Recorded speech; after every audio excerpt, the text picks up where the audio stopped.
I don't know if Man City have gotten so good that the team needs somewhat of a challenge, like somewhat of a handicap in matches, like start games 2-0 down and see if you could come back to draw or win. You know what I'm saying? Because that's what we've been seeing in the past.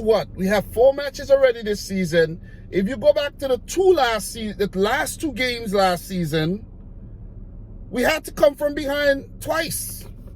And now in the span of 6 matches, guys, we had to come from behind. And that's by heavy deficits. You know what I'm saying?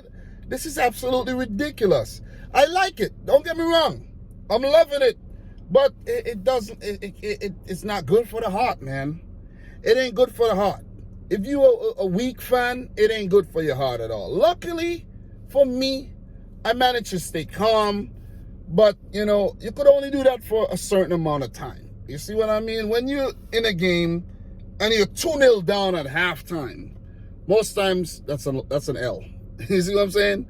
But you gotta give credit to this team, man. We saw it last week, and we're seeing it again this week, coming back to get something from the match. And this time, all 3 points. Last week against Newcastle, it was one of the best games you could see ever. Being 3-1 down and coming back to draw the game 3-3. And in today's matches, it's even sweeter. 4-2 win for Man City on the day after being 2-0 down at halftime. You don't see this very often. And credit to Crystal Palace for coming out and making a game of it. But I'm not going to go as far as to say they got it wrong or criticize them too much, because they did everything possible. They were very difficult to break down in the first half. They had those early goals. 4th minute own goal by John Stones, brilliant ball put in by Dominic Rich F.C. And then 21st minute, another brilliant ball put in by Eze, and a free header for Joachim Andersen. Let me just make sure I check and go back to my notes. You know what I mean? I'm jumping the gun a little bit. In this game, City, brought in Mahrez and Diaz for Ake and Gundogan. So quality for quality. You see what I'm saying? If not, improve the team in that way. Gundogan, we know how good he's been, but Mahrez, he got the most goals last season as well. So it's just quality for quality, man. And for Palace, a big miss is Wilf Zaha was missing, and that was, I think, a late injury. I did my research on Thursday, and by Friday, between then and the game, Zaha said to be injured. So that he was a big miss, because I think if Zaha was, playing on the day, it could have been a total different match. And Nathaniel Klein also came back into the 11. So the goal, kind of came as a shock to me, because I was like, God damn, so early in the match. Again, we got to put up with this.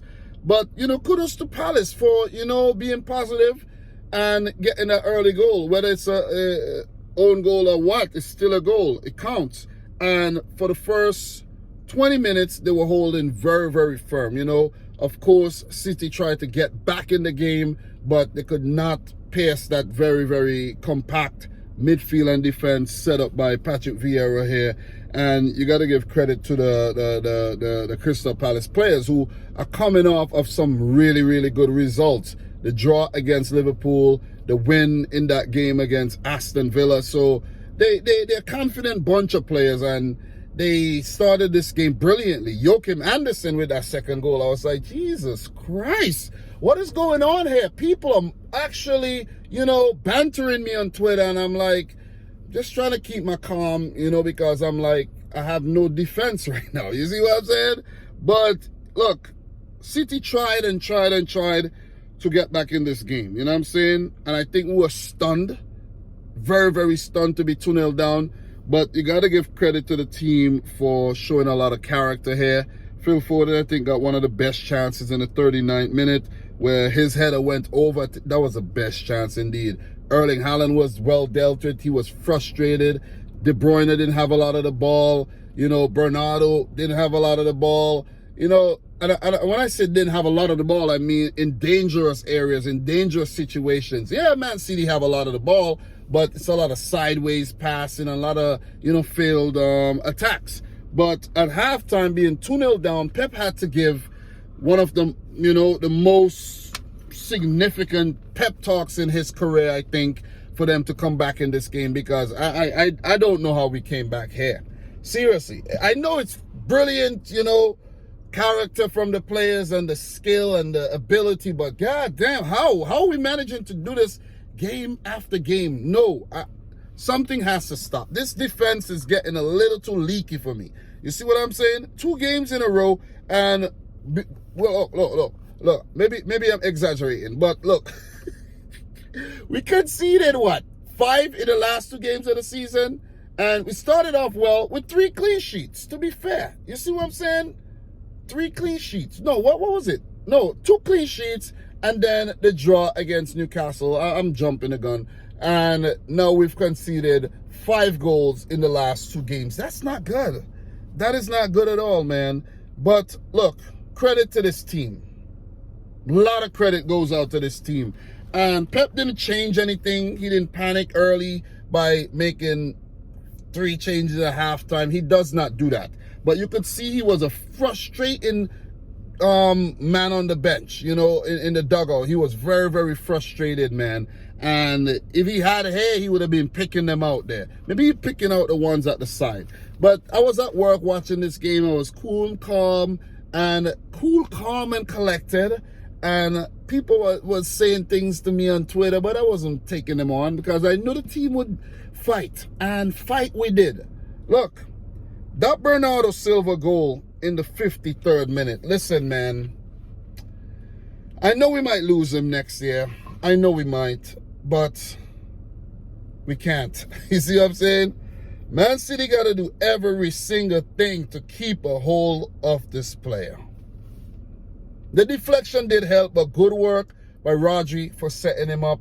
And the individual brilliance of Bernardo, man. God damn, the shot from distance to a body of players and one, ricochet past Guaita back in the game. 2-1 was always going to favor City, because then the doubts were going to start creeping into the Crystal Palace players, and they'd be like, oh, damn. Remember, Crystal Palace is becoming one of our bogey teams, a team that we failed to actually beat in the league last season. And they've been making a nuisance of themselves lately, I gotta say. But for us to get back in the game there, brilliant. Pep was actually prepping the substitutions of Gundogan and Alvarez, and he held it off a little. And he knew he needed to make some changes, and he was making those changes about 6 to 7 minutes into the second half, because he didn't like what he was seeing. But that Bernardo goal actually changed things. Look, Tyreek Mitchell was suffering with a bit of injury, and that's actually what I think affected Crystal Palace, because he was defending against Bernardo Silva, and when that level of intensity dropped, Bernardo Silva was allowed to strut and do his thing and work his magic, and bang, that goal came. And the second goal didn't come too long after, with Erling Haaland putting in that goal, man. Look, the subs were actually I think the subs were made in the 61st minute, and then the goal came in the 62nd minute. I might be wrong with that, but it doesn't matter. Foden with the ball into the box, and Erling Haaland with the header, instinctive header, being at the right place at the right time. Kudos to Foden for picking him out. And I'm glad we didn't have a situation where he had an opportunity to square to freaking Haaland and didn't do it. So, back in the game, equalize them. And I'm telling you, I was at work there in the pickup by myself watching the game, and I was like, yeah! Man, my reactions were freaking crazy. I wish I could record them, but I can't. But I'm telling you, that felt good. It felt as good as the equalizer against West Ham, the equalizer against Aston Villa. It felt as good as the equalizer against Newcastle. I'm talking recent games, you know what I mean? Because the teams are making us fight for these freaking points, and I'm loving it. Don't get me wrong, I'm loving it. I like the competition. We're still on top of the league right about now, because as doing this video, Arsenal are playing Fulham. I had to take a break from that game. I watched the first half, but Arsenal were actually losing to Fulham in that game. Well, they actually equalized, so, you know, they're back on level terms there. But look, City still will remain on top of the table, I think, if they go, I don't know. If Arsenal wins, Arsenal would actually go and stay on top of the table. So I'm hoping for a Gunners draw, even though I predicted them to beat Fulham there. So, look, man, back in the game, and I knew with 30 minutes to go, it was going to be Man City's game to win, because the momentum was actually with City. And momentum is a hell of a thing, man. You see what I'm saying? It's a hell of a thing, because when you got the wind against your back, yeah, you could do wonders, man. So, look, 30 minutes to go with Gundogan and Alvarez coming on the field. It would only make things better for Man City in terms of going forward. More goal scoring options. And with taking off Cancelo, just show how Pep, you know, was thinking and throwing the kitchen sink at the game. You see what I mean? So, that was Mahrez, who wasn't as effective, to be honest, but I'm not going to criticize him too much. But brilliant substitutions there made by Pep. Alvarez came on, he did his thing. Gundogan came on, did his thing. That 78-minute goal from Erling Haaland that came from the corner. I know it was kind of a lucky pass there by John Stones, but you got to give credit to Bernardo Silva. Listen, Erling Haaland scored a hat-trick in this game, but Bernardo Silva is my man of the match. Easily my man of the match, man. And just the intelligence, man, the wittiness of Bernardo to take that corner quickly, get the ball in. It just kept ping-ponging off players, you know, pinballing, I should say, off players. And John Stones with the swinger inadvertently setting up Erling Haaland for the tap in. And I was like, yeah, baby, 3-2. Erling Haaland, man. God damn, what a player. What a player, man. Woo, it feels good. It feels good. It feels fucking good, man. Because I don't know how I would have been able to come here and talk about this loss. Seriously, man. So a little bit of Bernardo magic, a lot of Erling Haaland, a lot of Bernardo magic, and back in, well, in the game and in the lead for the first time, getting carried away. Kudos to Kevin De Bruyne, who was doing his thing without a lot of success, but his influence was still, you know, big on the game. Look, man, look. Sergio Gomez came on, and wait, I'm jumping the gun. I didn't even write down the goal properly there. That's why. But Sergio Gomez did come on, so you know, nice to see him get a run out there. He did play in the midweek game against Barcelona. But the Erling Haaland hat-trick, man. The Erling Haaland hat-trick. The Erling Haaland hat-trick, that was massive. That was massive indeed, because when the space opened up, I know Alvarez was involved in that second Erling Haaland goal, the third goal there for City. So, you know, it's just the influence from the subs was massive in the game. But look, the goal, Ilkay Gundogan getting that ball on the breakaway, and Haaland, the speed to run in space, and the vision of Ilkay Gundogan. You know, I'm drooling about Kevin De Bruyne. I'm drooling about Bernardo Silva. But we got Ilkay Gundogan. I think this may be his last season. Hopefully he stays on, man, because he don't need to go nowhere. He don't need to go nowhere, Ilkay. All City need to do is up his wages, keep him on the club, keep him at the club for a couple more seasons. You see what I mean? Because how are we going to... we're going to replace them adequately, I think, because, you know, Man City just very good at that. But I'm going to miss these guys when they go, man, because look at that pass from Ilkay Gundogan. Look at that pass. Listen, a highly coveted midfield. Bernardo, Kevin De Bruyne, Gundogan, Rodri. We don't even need to play Calvin Phillips yet. We're going to unleash him in the Champions League because our group is a little mild. But, oh my God, what a pass to pick up Erling Haaland. But it's just the speed from Haaland, the strength to keep off the defender, to hold the play, and the finish. Hat-trick. Hat-trick, baby. Hat-trick. Feels good. Feels damn good, man. That win felt good because I know a lot of opposition fans was actually watching the game and they were celebrating like, oh, especially the Liverpool fans. Like, yeah, look at Liverpool banging them in for fun against Bournemouth there, 9-0. And look at City. They're struggling. You see what I'm saying? Nah, both teams enjoyed wins on the day. Good for both fan bases. I think better for the Man City fan base. Because the Liverpool fans, I think, wanted a Man City loss and a big fat Liverpool win today, but they didn't get that. They didn't get that. Cole Palmer came on for a run out. You know, nice to see him on the field as well. And, you know, I've been thinking about how Man City is going to replace Kevin De Bruyne. We got guys like Palmer, we got Foden, we got guys like James McAtee who could still come into the fold, you know. So we got some youngsters that could play that role. And Phil Foden could actually fulfill that Kevin De Bruyne role in the future. So no need to panic, City fans.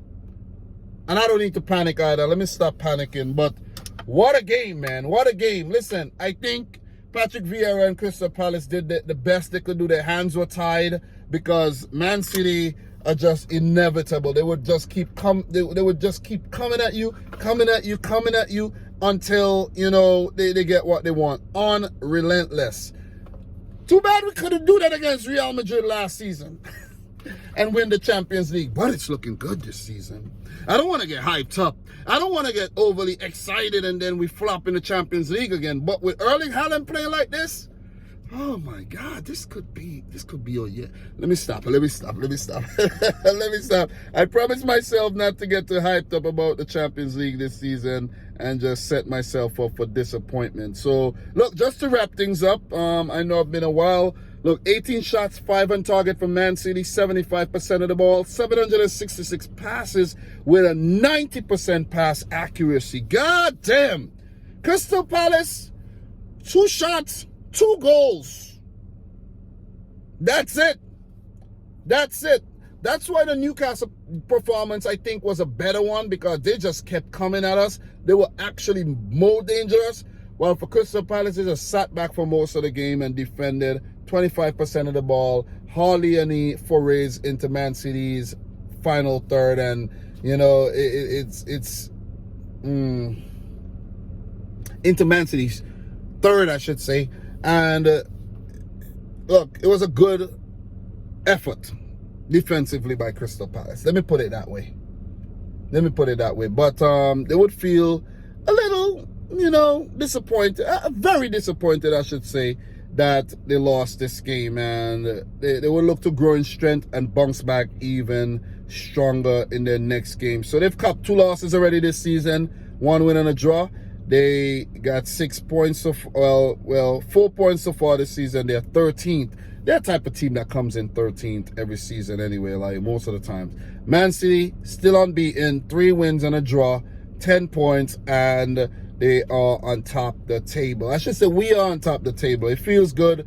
It could be a year to do the three-peat. It's only up to the likes of Liverpool and Arsenal and Tottenham and Chelsea and the Uniteds to actually, and Brighton, to actually, you know, say what's up and knock us off our perch. But so far, it's so good for Pep Guardiola and his boys, even with the hiccups, the setbacks, and, you know, us almost being stunned twice, in back-to-back games.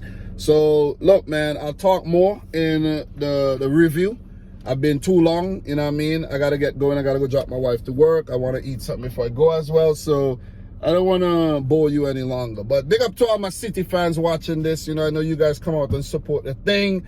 And most of the fans usually come out to hear what I got to say when we lose. You know what I'm saying? So it's all good, man. I'm going to put in the effort. You're going to see a lot of these videos because it's easier for me to do these videos because I'm by myself. I don't have my son Liam harassing me and you know, making it difficult to put out content. So I'm going to do this a lot, get the content out to you, and, you know, let us talk about the lovely game of football, man, for yet another season. So, guys, subscribe to the channel if you're new.